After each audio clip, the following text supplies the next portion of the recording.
तो जैसे कि पिछले एपिसोड में हमने देखा था, जो चैंग फैंग होता है वो अंकल वू से बोलता है कि अंकल वू, आप इतने दिनों बाद मेरे सामने आए हो, इसका मतलब पक्का कोई ना कोई बात है, तो प्लीज़ मुझे बताइए कि आखिर क्या बात है। जो सुनकर अब जो अंकल वो होते हैं वो चैंग फैंग को बताने के लिए तैयार हो जाते हैं और वो चैंग फैंग से बोलते हैं कि ये 8 साल पहले की बात है, जब मैं डैंगयांग सिटी के अंदर गया था।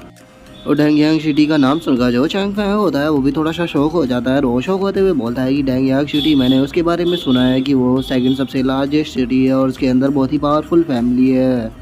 जो सुनकर जो अंकल वो होते हैं वो चैंग फैंग से बोलते हैं कि हाँ, तुमने सही कहा, डैंगयांग सिटी के अंदर 4 सबसे बड़ी फैमिली है, जिनमें से एक बड़ी फैमिली का नाम यान फैमिली है। और अब यान फैमिली का नाम सुनकर जो चैंग फैंग होता है वो थोड़ा सरप्राइज होते हुए अंकल वो से बोलता है कि अंकल वो, यान फैमिली कहीं जो मास्टर यान किंग थे ये उन्हीं की फैमिली तो नहीं है। जो सुनकर जो अंकल वो होते हैं वो चैंग फैंग को बताते हैं कि हाँ, यान फैमिली ही तुम्हारे मास्टर की फैमिली थी और तुम्हारा जब मास्टर यंग थे तो उन्हें उनकी फैमिली से निकाल दिया गया था, क्योंकि वे कौन कुनबाइन के बेटे थे। जो सुनकर जो चैंग फैंग होता है उसे काफ़ी ज़्यादा गुस्सा आने लगता है और वो गुस्से में बोलता है कि अब मुझे समझ में आ रहा है कि मास्टर क्यों यहाँ पर किंगयन सेक्ट के अंदर प्रैक्टिस करने के लिए आ गए थे, क्योंकि उन्हें उनकी फैमिली ने ही निकाल दिया था।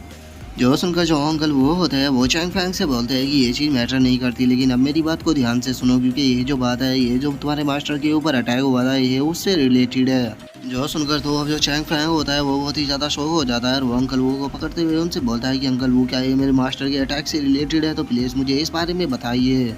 जो सुनकर जो अंकल वो होते हैं वो अब चैंग फैंग को बताने लगते हैं कि जो हान फैमिली का पैराट्रीज था, उसके पास में कोई भी बच्चा ना होने के कारण वो तुम्हारे मास्टर को लेने के लिए आया था, ताकि वो फैमिली को संभाल सके। लेकिन जो तुम्हारे मास्टर थे उन्होंने इस चीज़ के लिए साफ साफ मना कर दिया था, इसीलिए मुझे लगा कि जो ये यान फैमिली है इसने ही तुम्हारे मास्टर को मारा है, उनके वापस ना लौटने के कारण। लेकिन कुछ टाइम के बाद मुझे रियल रीज़न पता लगा, तुम्हारे मास्टर के ऊपर जो अटैक हुआ था उसका कारण ड्रैगन सील था, क्योंकि जो तुम्हारे मास्टर थे उनके पास में यान फैमिली की जो ड्रैगन सील है वो थी। जो सुनकर अब जो चैंग फैंग होता है वो शौक होते हुए बोलता है कि इसका मतलब मेरे मास्टर के ऊपर जो अटैक हुआ था उसका कारण वो ड्रैगन सील थी। अगर मैं उस ड्रैगन सील को ढूंढ लेता हूँ तो मुझे पता लग सकता है कि मास्टर के ऊपर अटैक क्यों किया गया था या किसने किया था।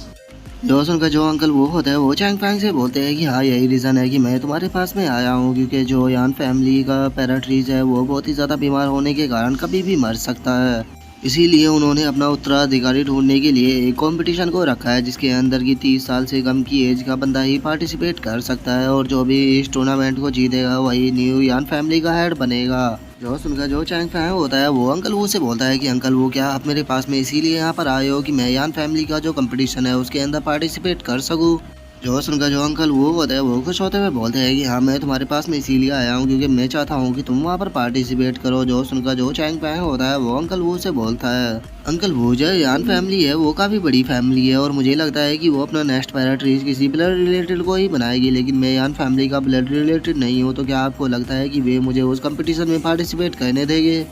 जो सुनकर जो अंकल वो होता है वो चैंग फैंग को बताते हैं कि बच्चे देखो, ये एक रूल होता है कि जब फादर की मौत हो जाती है तो उससे रिलेटेड जो भी चीज़ें होती है वो उसके सन को बिलोंग करती है, और वो इसी तरह से जो अगर कोई मास्टर होता है तो जब उसकी मौत हो जाती है तो उसकी रिलेटेड जो चीज़ें होती है वो उसके डिसाइपल को बिलोंग करती है। और चूंकि जो किंग था उसके तुम एकलौते डिसाइपल हो, तुम्हारा सिवा उसका यहाँ पर और कोई भी नहीं था, तो इसीलिए तुम उस कंपटीशन में पार्टिसिपेट करने के लिए पूरी तरह से क्वालिफाई हो। और अब अंकल वो की इस बात को सुनकर जो चैंग फैंग होता है वो भी काफ़ी खुश हो जाता है और वो खुश होते हुए बोलता है कि ठीक है, तो फिर मैं उसके अंदर पार्टिसिपेट करने के लिए तैयार हूँ, क्योंकि मुझे भी उस ड्रैगन सील को पाकर अपने मास्टर की डेथ का पता लगाना है कि आखिर असली रीज़न क्या था। जो सुनकर अब जो अंकल वो होते हैं वो चैंग फैंग के कंधे के ऊपर हाथ रखते हुए उससे बोलते हैं कि ठीक है, तो फिर मैं अब यहाँ से जा रहा हूँ, तुम्हें भी थोड़ा आराम करना चाहिए क्योंकि तुम फाइट कर काफ़ी ज़्यादा थक चुके हो। जो सुनकर अब जो चैंग फैंग होता है वो भी अंकल वो को ठीक है बोल देता है। जो सुनकर जो अंकल वो होता है वो वहाँ से जाने लगते हैं और वो वहाँ से जाते हुए चैंग फैंग से बोलते हैं कि चैंग फैंग, जो यान फैमिली का कंपटीशन है वो 1 महीने बाद स्टार्ट होगा, तो इतना तुम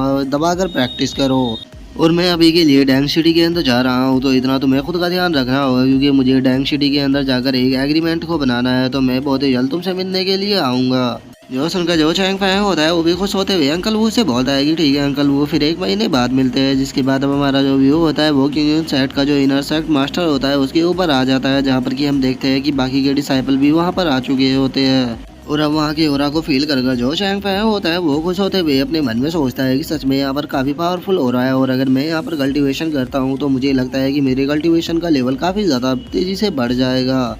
और चैंग फैंग ये सोच ही रहा होता है, लेकिन तभी जो शायद मास्टर होता है वो सभी डिसाइबलों की तरफ देखते हुए उन लोगों से बोलता है कि मैं जानता हूँ कि तुम सभी लोग काफ़ी टैलेंटेड हो और तुम इस कंपटीशन के टॉप 10 में आए हो, तो इसीलिए मैं तुम लोगों को आज यहाँ पर रिवॉर्ड देने वाला हूँ।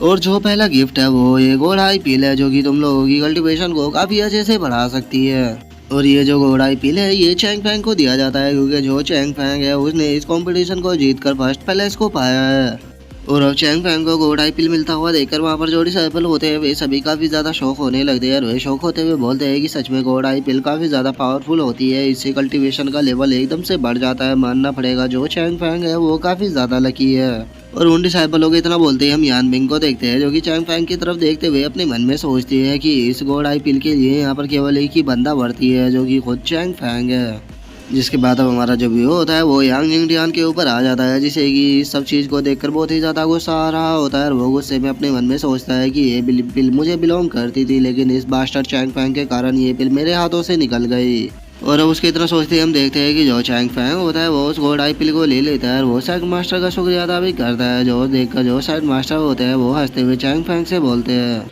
चैंग फैंग मैं जानता हूँ कि तुम काफ़ी टैलेंटेड हो, इसीलिए मैं आशा करता हूँ कि तुम हमारे किंग शैक्ट को फ्यूचर में काफ़ी आगे लेकर जाओगे। और मैं तुम्हें यकीन दिलाता हूँ कि हमारा जो किंग शैक्ट है वो तुम्हें कल्टीवेशन के रिसोर्सेज में बिल्कुल भी डिसअपॉइंट नहीं करेगा। जो सुनकर जो चैंग फैंग होता है वो साइड मास्टर का शुक्रिया अदा करते हुए उसे बोलता है कि मैं साइड मास्टर की बातों को हमेशा याद रखूंगा। जिसके बाद अब जो साइड मास्टर होते हैं वो वहाँ पर खड़े हुए डिसाइपलों से बोलते हैं कि ठीक है, अब तुम लोगों का जो नेक्स्ट रिवॉर्ड है वो मैं ऑब्वियसली बताने वाला हूँ।